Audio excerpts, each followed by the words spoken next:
नमस्कार, मैं हूं समय शुक्ला। देश न्यूज में आपका बहुत बहुत स्वागत है। मणिपुर हिंसा मामले को लेकर विपक्ष ने सड़क से लेकर संसद तक सरकार के खिलाफ मोर्चा खोल रखा है।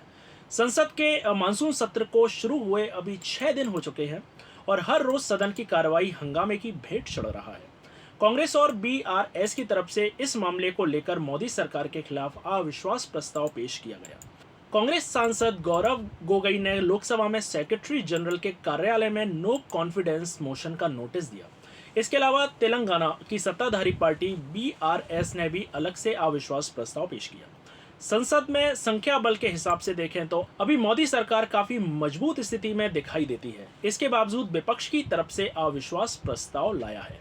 सवाल उठ रहा है कि आखिर संसद में संख्या बल कम होने के बावजूद विपक्ष की तरफ से ये अविश्वास प्रस्ताव क्यों लाया जा रहा है, इसके क्या सियासी मायने हैं, आइए आपको हम समझाते हैं। पहले संसद में विपक्ष और सरकार के समर्थन में सांसदों की संख्या जान लीजिए। भाजपा की अगुवाई वाली एनडीए सरकार के पास अभी लोकसभा में 330 से ज्यादा सांसदों का समर्थन है। अकेले भाजपा के 301 सांसद हैं। वहीं विपक्ष के में यानी इंडिया गठबंधन के पास लोकसभा में 142 और राज्यसभा में 96 सांसद हैं। संख्या बल के हिसाब से दोनों सदनों में सत्ता पक्ष मजबूत है। तो विपक्ष अविश्वास प्रस्ताव क्यों लाया, चलो ये आपको हम बताते हैं। एक वरिष्ठ पत्रकार ने बताया कि विपक्ष अभी किसी भी हालत में चर्चा के केंद्र बिंदु में बने रहना चाहता है। सरकार को हावी होने का कोई मौका विपक्ष नहीं देना चाहता है। विपक्ष लगातार मांग कर रहा है कि मणिपुर मामले में प्रधानमंत्री नरेंद्र मोदी सदन में बयान दें।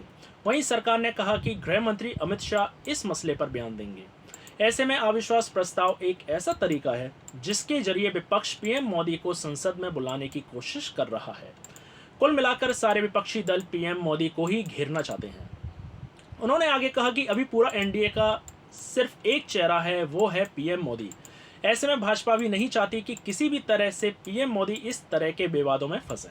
इसलिए सदन की कार्रवाई शुरू होने से पहले ही मोदी ने मीडिया के सामने मणिपुर कांड की निंदा की और सख्त कार्रवाई की बात भी कही है। कैसे लाया जाता है अविश्वास प्रस्ताव, चलो हम आपको बताते हैं। सदन में अविश्वास प्रस्ताव लाने का भी एक नियम है। इसे नियम 198 के तहत लोकसभा में पेश किया जाता है। इस अविश्वास प्रस्ताव को संसद में पेश करने के लिए करीब 50 सांसदों की जरूरत होती है। अगर संसद में अविश्वास प्रस्ताव पर वोटिंग के दौरान 51% से ज्यादा सांसदों ने इसके पक्ष में मतदान कर दिया तो सरकार मुश्किल में पड़ जाती है। ऐसी स्थिति में सरकार को बहुमत साबित करना होता है। विपक्षी दलों ने क्या कहा, चलो ये आपको हम बताते हैं। कांग्रेस नेता अधीर रंजन चौधरी ने कहा कि पीएम मोदी मणिपुर पर सदन के बाहर तो बात करते हैं लेकिन सदन के अंदर नहीं बोलते। विपक्ष ने मणिपुर पर बार बार सरकार का ध्यान आकर्षित करने की कोशिश की लेकिन ये विफल रही। ऐसे में अब अविश्वास प्रस्ताव ही सही है। वहीं राजद सांसद मनोज झा ने कहा कि हम जानते हैं कि संख्या बल हमारे पक्ष में नहीं है लेकिन लोकतंत्र सिर्फ संख्याओं के बारे में नहीं है।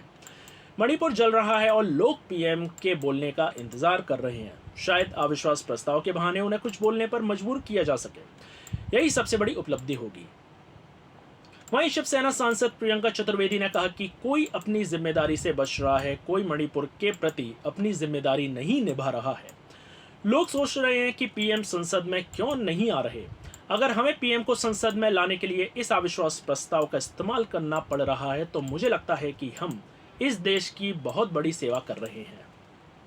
सीपीआई सांसद विनोय विश्नम ने कहा कि ये अविश्वास प्रस्ताव एक राजनीतिक उद्देश्य के साथ एक राजनीतिक कदम है, एक ऐसा राजनीतिक कदम जो परिणाम लाएगा। अविश्वास प्रस्ताव उन्हें मतलब प्रधानमंत्री संसद में आने के लिए मजबूर करेगा।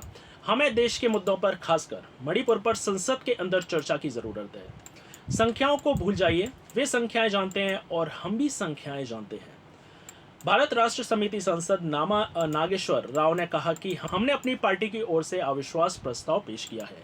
सत्र शुरू होने के बाद से ही सभी विपक्षी नेता मणिपुर मुद्दे पर चर्चा की मांग कर रहे हैं। अगर प्रधानमंत्री इस पर बोलेंगे तो देश के लोगों के बीच शांति होगी। इसलिए हमने प्रयास किए, इसलिए आज ये प्रस्ताव लाया गया है। सरकार की तरफ से क्या बोला गया, चलो ये हम आपको बताते हैं। सरकार की तरफ से संसदीय कार्य मंत्री प्रहलाद जोशी ने कहा कि लोगों को पीएम मोदी और भाजपा पर भरोसा है। वे पिछले कार्यकाल में भी अविश्वास प्रस्ताव लाए थे। इस देश की जनता ने उन्हें सबक सिखाया है। केंद्रीय मंत्री अर्जुन राम मेघवाल ने क्या कहा, चलो हम आपको बताते हैं। उन्होंने कहा कि अविश्वास प्रस्ताव आने दीजिए, सरकार हर स्थिति के लिए तैयार है। हम मणिपुर पर चर्चा चाहते हैं। सत्र शुरू होने से पहले वे चाहते थे कि चर्चा हो। जब हम सहमत हुए तो उन्होंने नियमों का मुद्दा उठाया। अब हम नियमों पर सहमत हुए तो वे नया मुद्दा लेकर आए कि पीएम आए और चर्चा शुरू करें। मुझे लगता है कि ये सभी बहाने हैं। मणिपुर के मुद्दे को लेकर संसद के मानसून सत्र के दौरान दोनों सदनों में जोरदार हंगामा हो रहा है।